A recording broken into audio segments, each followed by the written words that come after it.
신으로 발견된 손정민 씨 사건이 발생한 지 벌써 25일이 지났습니다. 사망 경위를 두고 온갖 추측이 무성한 가운데 어제는 새로운 증인이 나타나기도 했죠. 손기준 기자와 함께 경찰서가 어디까지 왔는지 짚어보도록 하겠습니다. 어서 오십시오.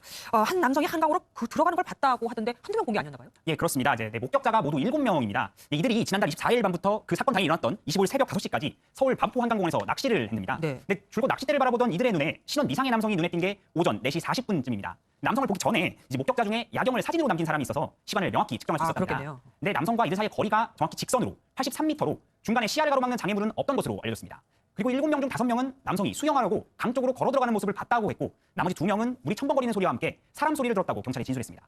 다만 남성이 다시 물 밖으로 나오는 것은 보지 못했다고 밝혔습니다. 경찰은 그래도 들리는 걸 다 그대로 믿지 않지 않습니까?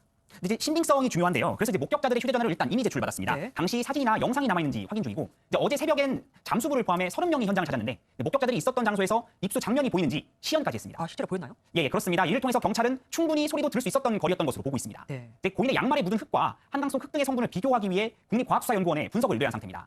여기에 경찰이 목격자들이 진술한 방향을 비추는 일명 토끼굴 CCTV를 정밀 분석하고 있습니다. 네. 즉 반포 나들목에 설치된 CCTV에서 누군가 이동을 했다면 점으로 보이는 이동 동선을 추적할 수 있다는 설명입니다. 예. 근데 같은 날 또 실종 신고가 들어왔는데 소재가 불분명한 6명 중 동일 인물이 있는지도 들여다보고 있습니다. 예. 온라인상에서는 이를 두고도 사실 말이 많습니다. 경찰이 왜 이제서야 이들을 파악할 수 있었는가? 그리고 또 그들은 이 손정민 씨 사건이 이렇게 대대적으로 보도가 됐는데 얘기를 하지 않았을까 하는 전등이죠. 여러 가지 얘기가 있는데 이제 이들의 존재를 경찰이 처음 확인한 게 일주일 전이었습니다. 네. 12일이었는데 당시 경찰이 반포 한강공원을 출입했던 차량을 기존의 133대에서 154대까지 확대해서 조사를 했는데 이 확대 과정에서 파악됐던 진술이고 목격자들인 겁니다. 네. 이들을 모두 조사하는데 3일이 걸렸고 그 신빙성을 확인하는데도 시간이 필요했다는 설명입니다.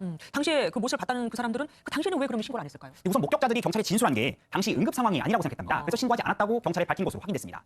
근데 무릎까지 물이 차고 수위가 가슴까지 올라왔는데 수영을 하듯 들어가 위험하게 보이지 않았다는 취지입니다. 네. 참고로 남성이 입수한 장소는 물가로부터 7m 지점에선 수심이 1.3m, 12m를 들어가면 깊이가 1.7m까지 올라갑니다. 좋네요. 숨지는 손 씨의 가족은 뭐라고 합니까? 당초에는 손 씨가 물을 싫어해서 스스로 물에 들어갔을 리 없다 이렇게 밝히지 않았습니까? 이제 말씀드린 대로 비슷한 지금 입장인데 어제 제가 직접 서초경찰서에서 경찰의 설명을 듣고 나오는 고인의 아버지인 소년 씨를 만날 수 있었습니다. 네. 근데 말씀하신 것처럼 고인의 아버지는 제보 속 신원 미상의 남성은 아들이 아니라고 확신했습니다. 근데 이전에도 계속 밝혔듯이 고인이 물을 싫어했는데 어떻게 수영을 할 수 있었겠냐는 취지였습니다. 그리고 자신의 블로그에도 새벽에 옷 입고 수영이라니 대답할 가치가 없었습니다라며 안 믿고 싶지만 벌어지는 정황들이 또 저를 불안하게 만든다고 밝혔습니다. 예, 그러니까 그 사람은 아들이 아니다 이렇게 보는 예, 거고. 그렇습니다. 아무쪼록 고인의 명확한 사망 경위가 명백하게 밝혀졌으면 좋겠습니다. 지금까지 손기준 기자와 함께했습니다.